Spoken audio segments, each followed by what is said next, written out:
introduce all the people who are here, Klaus Michael, Luca, Carlos, Esther. And we'll now show a video of the Portuguese President of the Republic, who excuses himself for not being with us today. And I hope that technology will assist us today. You can show the video now.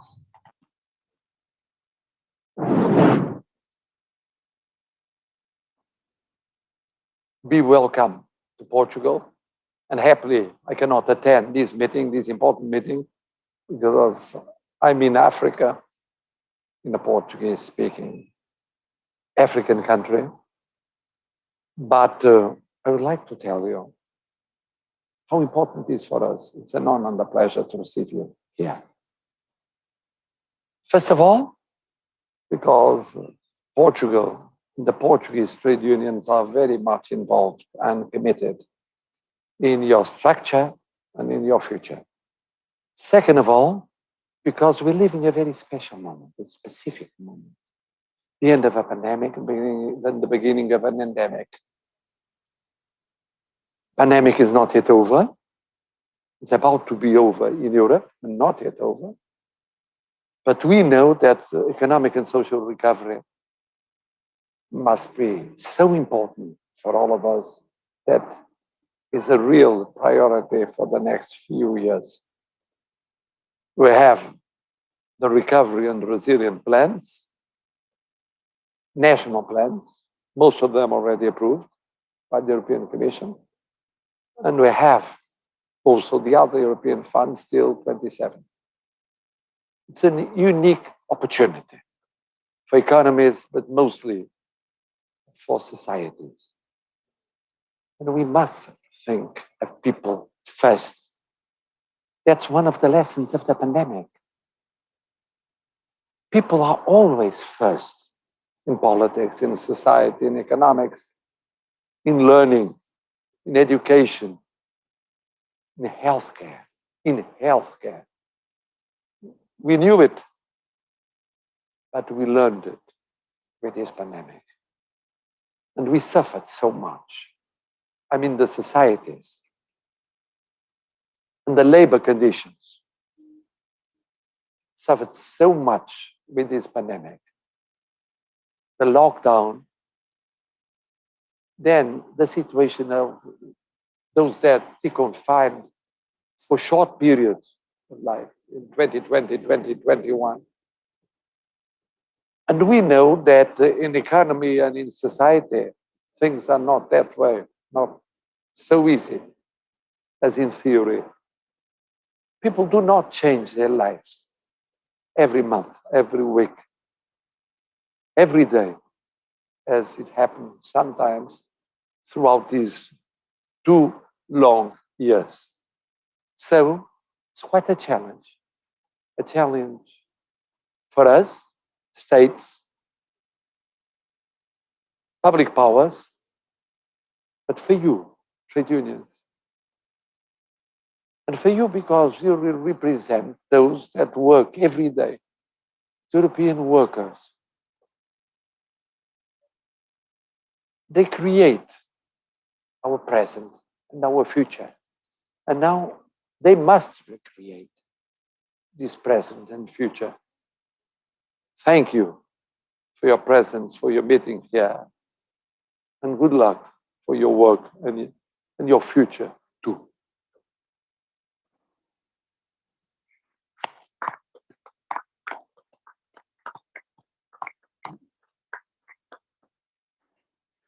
As the President of the Portuguese Republic said, we've been confined for a year and a half, in lockdown that is, and we are meeting in presence for a midterm conference in Lisbon, which is an excellent opportunity. So I'd like to welcome the personalities present in this room. I'd like to greet the mayor, who's recently been elected, Carlos Moyers, and who we welcome, and who is welcoming us in his city, Lisbon. We'd also like to welcome Francisco Mandelino, the theatre we've been we're hosting this conference at now, and we also welcome the Minister of Labour, Dr. Ana Mendes Godinho, Minister of Labour, Solidarity and Social Security of Portugal, and very close to the trade union movement. We also have the pleasure to welcome our colleagues from the Economic and Social Committee of Portugal, Dr. Alfonso Abreu, as well as Jamila Madeira, Portuguese MP, and Pedro Roque, and Portuguese MP. I hope I haven't mispronounced their names. Thank you, everybody, for being here and for taking the time to join us at this midterm conference. And I will now give the floor to Carlos Moyers, Mayor of Lisbon, who has just been elected Mayor of Lisbon just a month ago. And we would like to congratulate him for this. Some of you will probably recognize Mr. Moyers because during the Lisbon presidency of the European Commission, he was Commissioner for Research, Science and Innovation. We're extremely happy to welcome you, although you're welcoming us in a certain sense, during this opening ceremony. And I would like to take this opportunity to thank you wholeheartedly on behalf of the ETUC for hosting this event in this beautiful theatre. And I'd like to take this opportunity as well to welcome all our friends and the technicians who've made this possible. Over to you.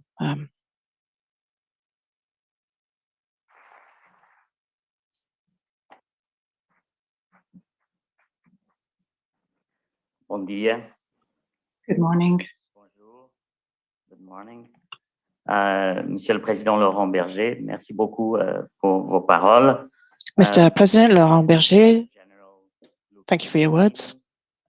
Very happy to have you here.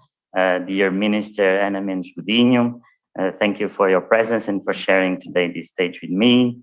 Dear Secretary General Carlos Silva, that I've known for a long time, thank you very much. Dear Secretary General Isabel Camarinha, merci beaucoup à tous. Et je vais commencer en français. Thank you very much, and I'm going to start in French because I wanted to speak with Laurent Berger, and I thought that it's actually I remember the first time when I was speaking in public. I was a young engineer in one of the factories in France, and I was invited to be a representative of trade unions, representing all the foreigners who were working in this French company.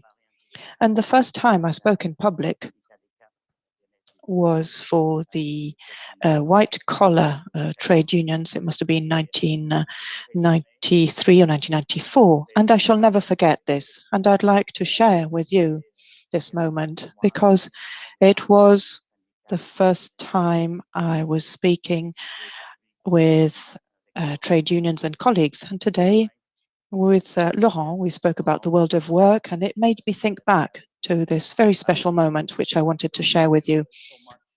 Thank you for being in this wonderful, wonderful town of Lisbon. I call it the open city of Lisbon because we want to be open to diversity, but we want to be open to the world. That's Lisbon.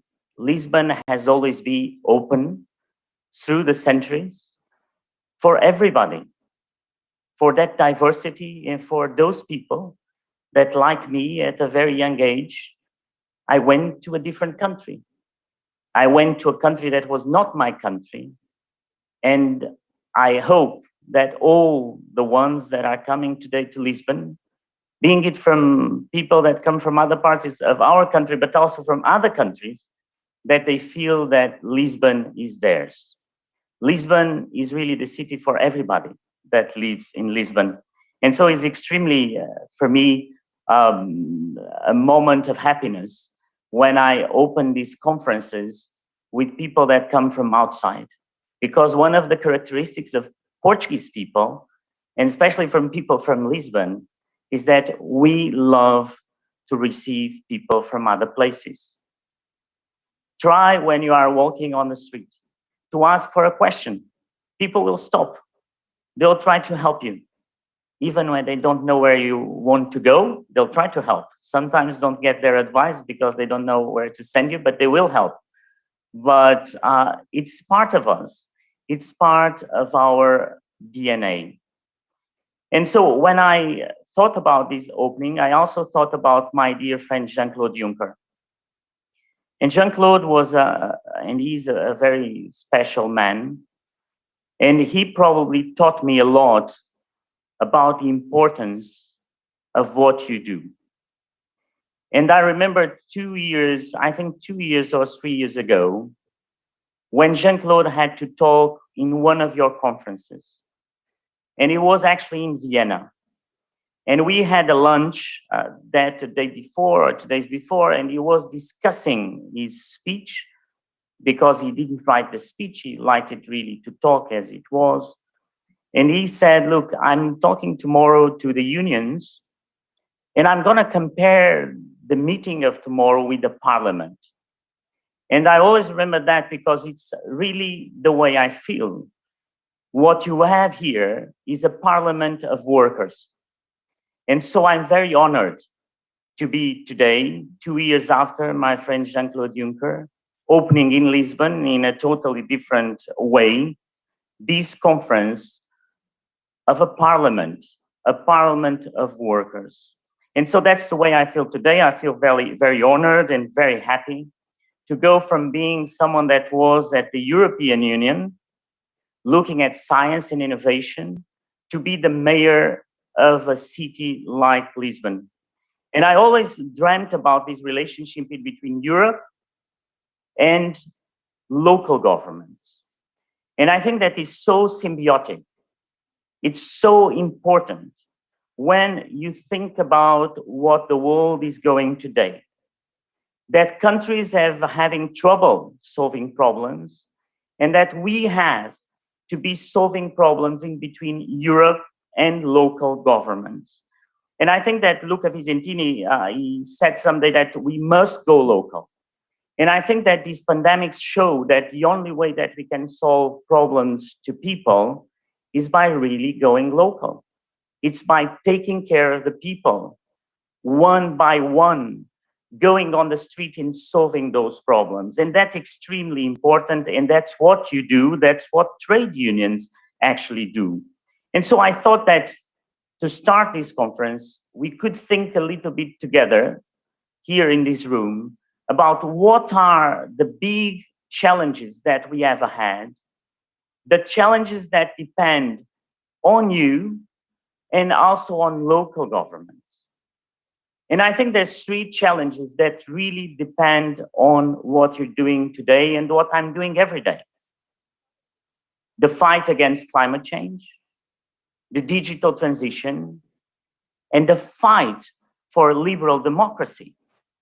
But let's look first at the fight against climate change. And I know that you have been working quite hard on this subject. This is the biggest fight of our lives. So it's not from the left or from the right. It's not from one party or another party, a government on another government. It's our fight for everyone. In that fight today, when you look at the COP26 or you look at the big statements of the European Union or other parts of the world, they become macro statements, like we want to fight climate change, or we want to have a carbon neutral city. But the solutions are not at that level. And that's why people feel upset. People feel upset because they see there's no solution at that level. It's just talking about it. And so when you think about the solutions, they are exactly on the cities. They are on the trade unions. They are on the ones that are closer to the workers and closer to the cities. And I think that we have a lot in common. Because in a city, what I want is really to have better wages for my people. And you also want better wages for your workers. And I know that without that, there's no way that we can solve what we call the climate change factor. I was last week with the mayor of San Jose in Costa Rica, and he said to me something that will always stick to my mind. We were discussing about carbon neutral cities, about all these big statements, and he looked at the audience and he said, nothing is worse for the environment than poverty. Nothing is worse than poverty.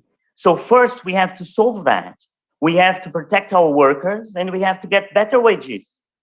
And if we don't have that, we don't have any fight against climate change. The second big challenge that I think it's really important for all of us, and we are all struggling. I am struggling, Ana Mendes Godinho is struggling, and you are struggling, is the digital transformation.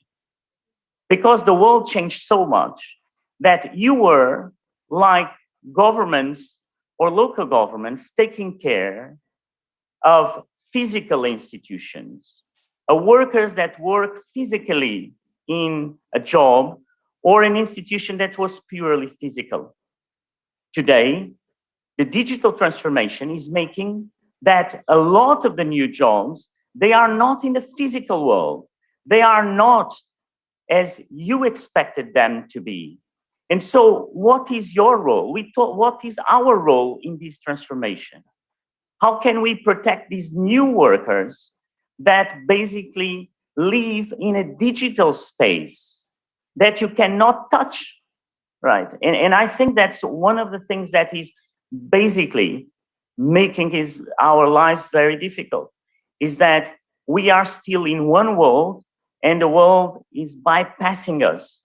So you're trying, as you should, and as I should, and as government should, to protect the workers. But then there's a lot of other workers that are in a digital space that you cannot even protect because you don't know how to do it. And we don't know how to do it.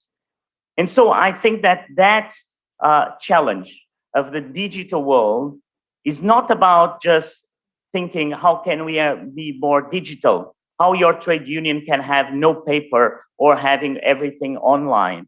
It's not about that. It's that the processes of work have changed. And so the process that we have to defend those workers has to be different. And we have to think about it. And I think that local governments will be with you because we are in the same point. I am creating in Lisbon this idea of an assembly of citizens. And I think that assembly of citizens is because I feel that we need to have some more dialogue with the people of Lisbon that is not going through just the regular institutions. And I think that you also will have to find your ways to talk with these digital workers in a way that today we are unable to do. So cities and trade unions can be partners in looking at these new digital ethos and thinking what will be us ourselves, local governments and you trade unions in the 21st century when the world is changing. But let me reassure you, I don't think the world will be digital. The world will always be physical and digital. And we all know that because we're feeling so good to be here today, that we need physical contact. So there's also good news, is that we will know now that something that 10 years ago we didn't know, is that the world will be a hybrid in between this physical and digital. So we will have to find our ways. And I think that we can work together as a city and as trade unions in Lisbon. But I probably will go to the last one, which is the more difficult. And the last one is the whole challenge of liberal democracy. And I think that there's a huge responsibility for you and for us that we are in a time where we need more than else people that are moderate politicians, moderate trade unions, people that get moderation to the debate. Because the friction that we're living today is creating illiberal democracies. What you see is that because people are upset, and I know that a lot of you are upset, that we are upset because we don't have the world that we wanted.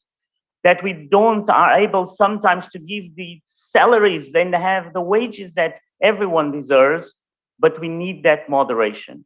And I think that if you look today at politics, moderation is the most important asset because it's the only way to go forward. I have always worked with people from all sides of politics because I think that we need that more than ever. And we need that trust to be rebuilt. We need the trust of the people in politicians that are not aggressive, that don't try to destroy the world, that don't want to destroy the system. We want to build on the system to get a better system. But if we go on these ways, that we will destroy the system, then it's terrible for all of us. It's terrible for the system. The destruction of the system is the war, is everything that the European Union has been defending for 70 years, peace and democracy and social. And I think that trade unions are exactly that. You are the pillar of that social side of Europe, which is the biggest differentiation of Europe towards other places in the world. I traveled so much, and when I travel around the world, everyone wants to come to Europe. And they come to Europe because they want this third pillar, the pillar that you represent, the pillar of the social Europe. So all responsible politicians, left or right, should unite around your struggle, should write in the books that we are together in this boat, that we want to protect workers, that we want to tackle all these challenges, the digital, the green, and the strong democracy together. And that you are, my friends, a big, big part of it. Trade unions are key, because without trade unions, I believe that there's no fair or sustainable growth for any country. So thank you again for being in Lisbon. Thank you for choosing us. Thank you to all of you.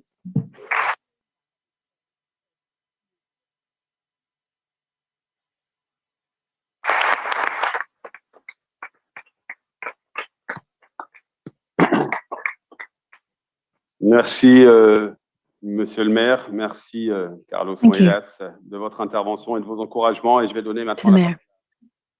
Thank you for that encouragement. And I'll give the floor to Luca, who will speak. And I'd also like to welcome our colleagues online as well. We've got 100 or so online as well. So good morning to you too. Authorities, Mayor, Minister, Carlos, Anna, dear colleagues, comrade, friends. Well, let me first of all welcome you to our conference on behalf of the ETUC Secretariat and to thank our Portuguese affiliates, CGTP, IN and UGTP, particularly Carlos and Isabel, but also their respective teams for their invaluable support in the organization of this event. I would also like to thank the Portuguese government for the very positive cooperation we have built during their presidency and beyond. And I similarly thank the municipality of Lisboa for hosting us in this superb venue. And thank you very much, Mayor, for your very nice words about the importance and the role of the trade unions. This is really appreciated. The midterm conference of the ETUC couldn't happen in a more crucial time for working people and for the trade union movement. After a year and a half of the pandemic, we now have the opportunity and the responsibility to shape a better future for working people. We have all been doing our very best with struggles during the pandemic to protect workers and their health. And we have negotiated extraordinary support measures to save jobs and to defend wages and working conditions. We have been monitoring what was happening at national and sectoral level through our COVID Watch tool, and we have supported our members in the implementation of the emergency measures for them to reach agreements on health and safety at work and for protecting working conditions and workers' rights. We have fought to improve trade union involvement in the design of the EU and national measures to deal with the pandemic and the subsequent economic and social crisis. Now it's really time to transform Europe's recovery into long-term sustainable growth, supporting more and better jobs. To do so, we need, first of all, to protect people's health. A high rate of vaccination is fundamental for the economy to restart and for a safe return to work. We reiterate our demand to the Commission and governments to contribute positively to achieving a patent waiver, to strengthen the production of the vaccines and enhance the technological capacity for such production. Universal and free access to vaccines is a fundamental human right, and we are still lagging behind in too many European countries, not to mention the less developed continents. In a global pandemic like the one we are experiencing, no country is better off being alone.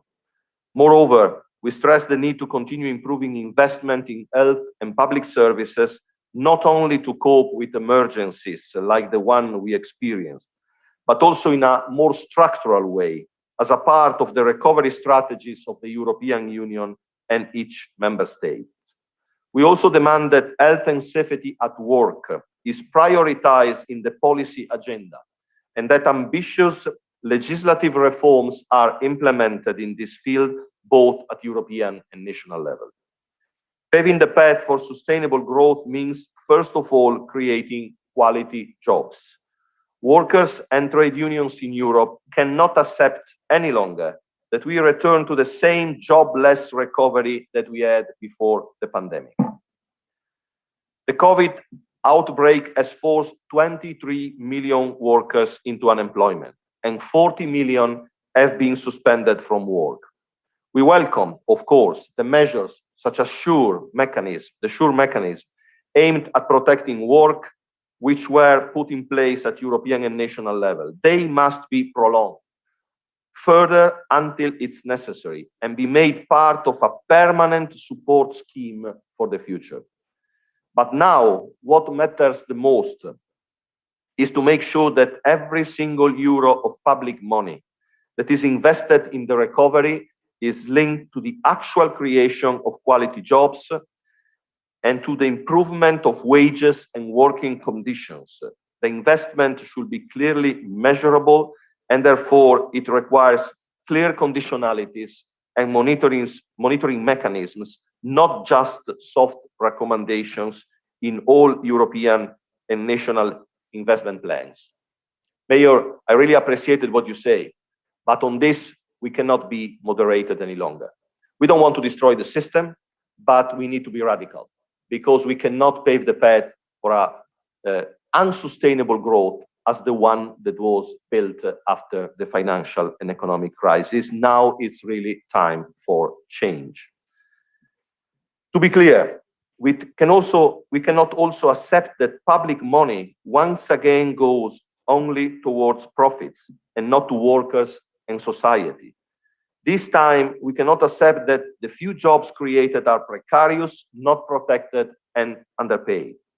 And we cannot accept that there is no redistribution to working people and that inequalities are further increased while taxes on corporations are pushed downwards and tax evasion and avoidance are still rampant.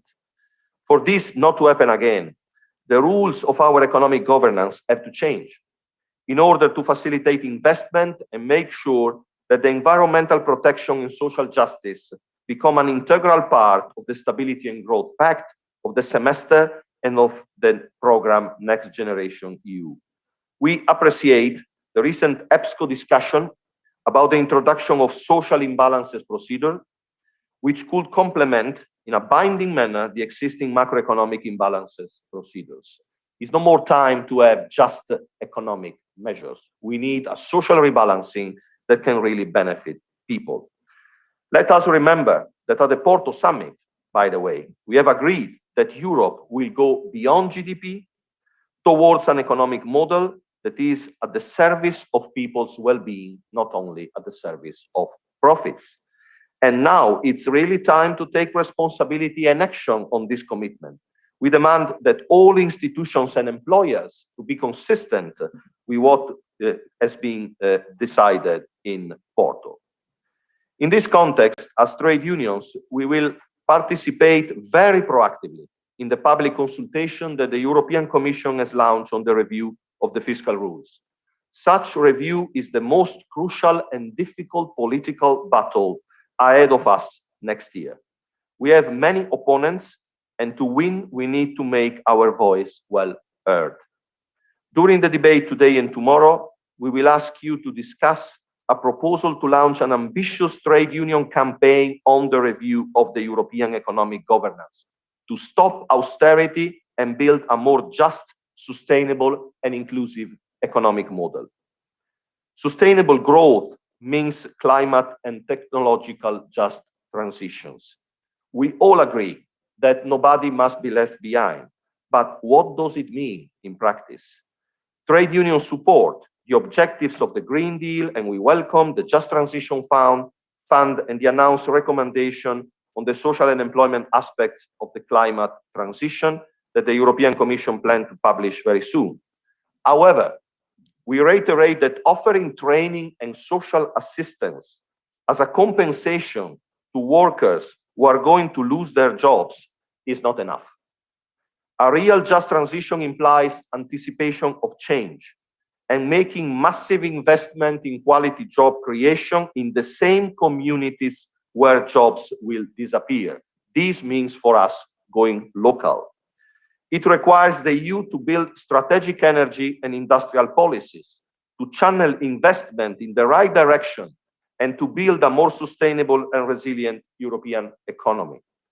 To achieve all this, the EU must radically reform its competition policy in order to stop internal dumping in the single market and, on the contrary, allow Europe to compete in the global arena as a single market. The current approach is not working any longer. Maybe it didn't work even in the past, but now it's really out of date. A real just transition requires environmental and social conditionalities to be embedded across the EU, national and local spending regulations. It requires governance, what we call a just transition framework based on social dialogue, collective bargaining, and workers' participation. The European social partners are considering putting just transition at the core of their social dialogue work for the upcoming years, and we expect the same from the institutions. A sound just transition is one of the fundamental elements in the reconstruction of the European social model, which has been disrupted by the austerity policies of the past. A new social contract is what we need to build a fairer Europe for workers, the slogan of our Congress and also the midterm conference today. A new social contract that must be based on equal rights for all and on universal and adequate social protection. This can be achieved only through the right balance between policy and legislation at the European and national level. Let me be clear, the trade union movement must avoid the mistake made very often by politicians to formulate European and national policies that are conflicting and contradicting with each other. In this respect, it's time to deliver on the important ongoing legislative initiatives on minimum wages and collective bargaining, pay transparency, and health and safety. But it's also time to speed up other directives, such as the ones on platform work and on due diligence, building on existing legislation at national level. On platforms in particular, it's very important to recognize the presumption of employment with the reversal of the burden of proof, as it was ruled by most court cases so far. We cannot accept any longer that riders and people working in the digital economy are considered self-employed where they are not. It's also important to extend the scope of this legislation on platforms to all non-standard workers in the digital and traditional economy, and to exclude collective bargaining for self-employed from competition law. We have to put a stop to precariousness in the labor market, and this is the way to do it. We expect strong initiatives for the implementation of the European Pillar of Social Rights, based on the action plan adopted in Porto, but also initiatives to strengthen social dialogue, tripartite dialogue, as well as collective bargaining and workers' participation at all levels. This is essential to reinforce European democracy and build a fairer and more inclusive future for Europe. Too often, social partners' involvement is too poor, particularly at national level. Too often, trade unions are under attack from illiberal governments. What happened a few weeks ago in Italy, my own country, where the building of the major trade union CGIL is being attacked by fascists and anti-vaxxers, shows that democracy is at risk in Europe. Trade unions have always been at the forefront in the defense of democracy. So there is no surprise that anti-democratic forces are attacking the trade union movement and trying to infiltrate the workplaces and instrumentalize social discontent. The ETUC has launched the important roadmap building the trade union response to the rise of far right. This includes an ambitious set of initiatives. We will continue to take action and to build alliances to fight against fascism and far right, and to strengthen democracy and human rights everywhere in Europe. We expect all national institutions to do their part in this important battle. And we will continue being very active and vocal also in the framework of the Conference on the Future of Europe. We want that conference to produce concrete and ambitious results for working people, particularly in terms of social justice and reinforce democratic participation at all levels. Comrades, friends, the midterm conference of the ETUC is the occasion for us to take stock of the progress made in relation to the decisions and strategies adopted in our Congress in Vienna. But this time is something more. Being held after the COVID pandemic, this midterm conference must be the opportunity for us to shape the future of the world of work in Europe and to build trade union power and influence in addressing the enormous challenges we have in front of us. To do so, during these days, we will also be discussing the future and internal unity of the ETUC on how to improve our internal procedures, coordination, communication, for us to be able to function better, to deliver even more effectively on our policy and action, and to provide the best support to all our members.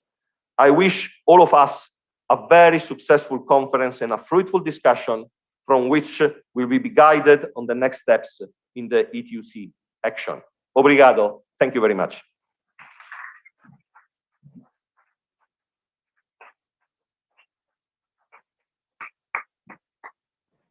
Merci, Luca. Et maintenant, Thank you, Luca. Obrigado, Luca. Now, we have the pleasure Agora, to welcome dar as boas-vindas the Minister of à Labour, Ministra do Trabalho, Madam Ana Mendes Ana Mendes Godinho. Godinho. Sabemos do seu empenho, We e da know sua how close you abertura are to the work a of todo o trabalho do European trade sindicalismo unions in europeu em prol dos upholding direitos dos workers' trabalhadores. rights. It is the É o case caso today, hoje, and it has also também been the ocorreu case durante a during the presidência portuguesa. Portuguese presidency, where we saw major efforts carried out in Sabemos que se favor of empenhou workers a and their fazer rights. os So trabalhadores I'm durante a presidência portuguesa delighted e, portanto, to offer you the é com floor. prazer que a convido para vir fazer uso da palavra.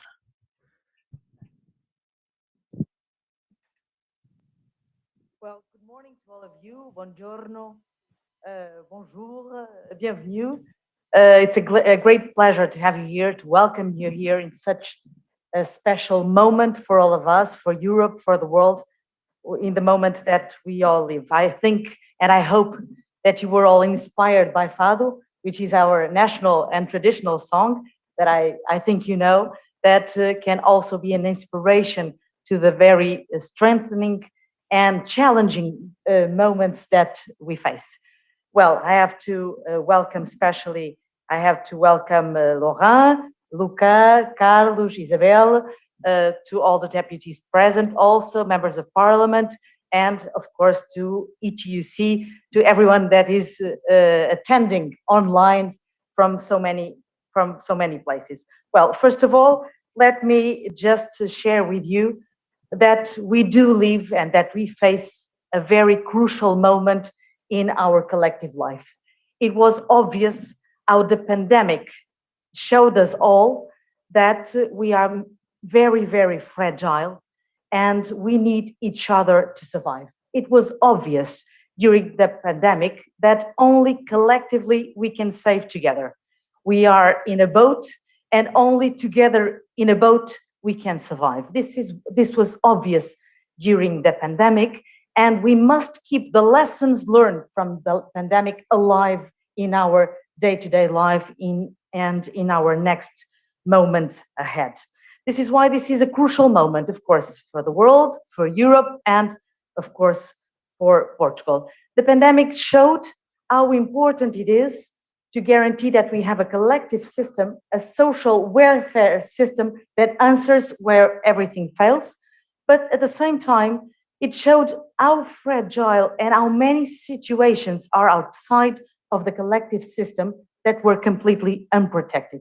It showed how we must act fast to answer to these system problems that we have and that must have a very concrete answer from all of us.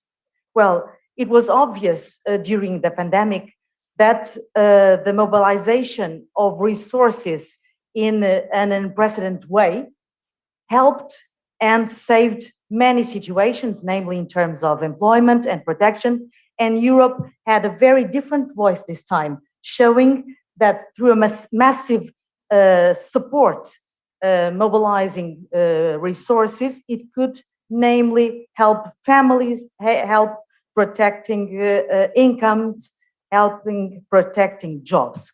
But this was also a different way to tackle a crisis, saying, well, the market does not function and does not answer in a unique way.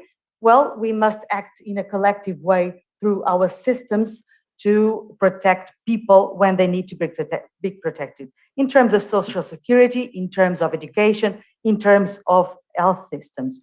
And for this, I have to say, Porto Social Summit was also a very important turning point, because at Porto Social Summit, and I have to thank all the support and the strength that you gave us to achieve a compromise, which was a compromise by all stakeholders, all social partners at European level for the first time, having social society, having trade unions, having employers at the same stage, stating and reaffirming the compromise to guarantee that in the moment we live, with the lessons that we learned, the social pillar of social rights have to be in the basis, in the backbone of the recovery and in this DNA of Europe. This was crucial because at the same time, concrete goals, measurable goals, were signed by everyone to guarantee that this is what will focus our driving lines for the future, namely in terms of employment, in terms of training, in terms of combating poverty. And this was signed by everyone, assuming that we have to act to guarantee that this is the real basis of the digital and green transition. So the social pillar must be at the basis of this double transition, guaranteeing that this transition cannot be made at any cost, and it has to be made upon this social pillar and these concrete goals that we all signed and we committed to fulfill. Well, also, the pandemic showed that action is needed, but action is needed fast. We need to act fast. We lost too much time in the past, and we must act fast. We must act fast in three main areas, I would state. First, to guarantee that we have a framework and a legislation setting that guarantees balance that needs to be guaranteed through the different stakeholders and the different interests. Legislation at European level, legislation at national level. Well, at European level, Luca just said, and we are completely committed to guarantee that we have a directive on adequate minimum wages, which is crucial to guarantee convergence at European level in terms of wages, but also in terms of new forms of work, like platform workers. It was obvious during the pandemic that we had workers that were completely outside of the system. They were in a different world, completely protected, and this is unacceptable as society. So we cannot accept that this is happening, and we have to act. at European level and at national level. But also in terms of the coordination of social security systems. We must guarantee that it is answering the concrete needs of mobility in Europe. And nowadays, we have no borders in Europe, but we have to guarantee also that there are no borders for mobility of workers in their rights when they move from country to country, that they are completely protected and supported. In Portugal, we launched a public debate in terms of what we called the Agenda for Decent Work, where we identified exactly these main goals to address the moment that we live. First, to regulate and guarantee that we have no workers of class A or workers of class B. Workers are workers and they have to be all protected and under the same rules. This meaning for platform workers, of course, they have to be workers as anyone else. They are not different people. They are workers as anyone, so they have to be under the working system. Also, we decided to reinforce new methodologies in terms of the labor authority to guarantee that it has more effectiveness in identifying phenomena of undeclared work, to fight undeclared work, and to guarantee that we have mechanisms to promote work-life balance, which is obvious for all of us that it's so much needed, namely in terms of remote working, teleworking, or even in terms of platforms, as I was saying. Well, second big area where we must act. We must act to guarantee that we promote effective social dialogue at all levels. Saying this, we decided to include in this our agenda for social dialogue. For the first time, we decided to create a mechanism to have positive discrimination with incentives, concrete incentives for enterprises who apply for public contracts or for national or European incentives, funds, to guarantee that they have dynamic collective bargaining. Saying this, to guarantee that we have a special mechanism to discriminate in a positive way enterprises that do have collective bargaining in a dynamic way. Saying this, I think this could be an example, again, to Europe, of what we can do to guarantee that funds are aligned with our interests in terms of social pillar rights and the rights of workers. Again, we also propose a rule to have a social conditionality associated to public contracts to guarantee that when the state selects people, selects enterprises to work, it also identifies the social and the decent agenda as a crucial criteria to choose the enterprises that the government identifies. Well, third major area that we think to work. First, framework guidelines. Second, promote social dialogue. Third, to invest in a massive way in training, upskilling, reskilling, and to guarantee well-paid and quality jobs. We think this is crucial. We had an agreement with the Portuguese social partners dedicated to training. We are investing massive training into Portuguese workers to prepare and guarantee that we win this double transition, digital and green. So a massive and huge investment of 5.5 million euros dedicated to training in a very coordinated way between all the social partners.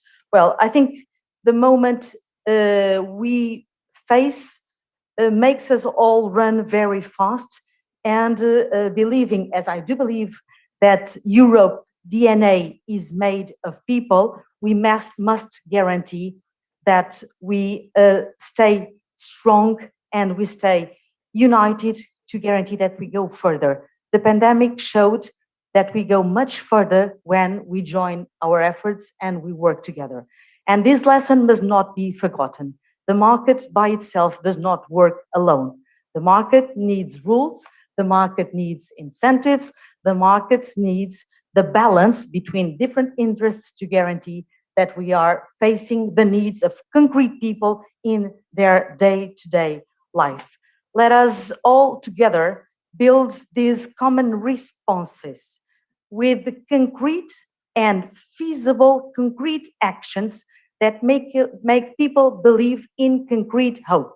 Hope are not words.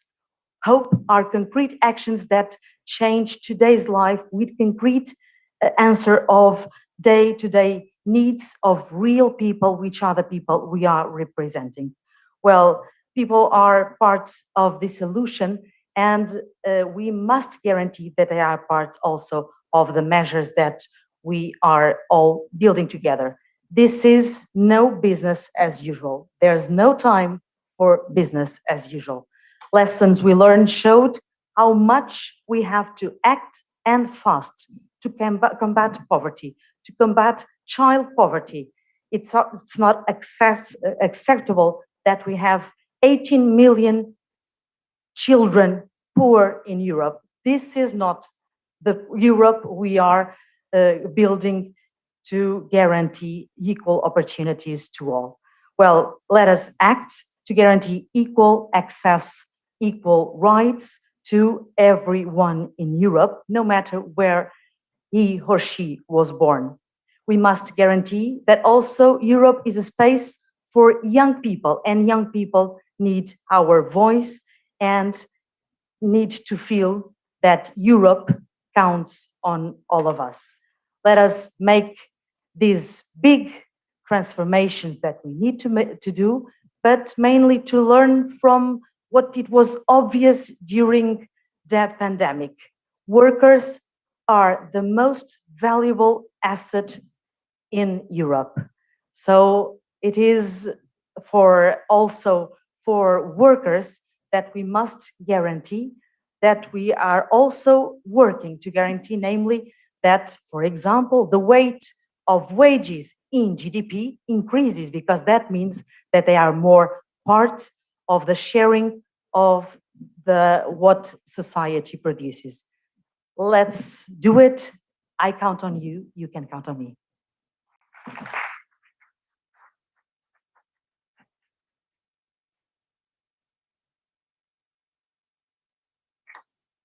Merci beaucoup, Madame la Ministre, pour votre Thank you. intervention. Madam Minister, for that speech. So we will conclude this session. I'd like to thank the Minister, Anna, and the Mayor, Carlo. Thank you for attending our opening session. So we will now have a 30-minute break. There will be some videos shown. They'll show what ETUC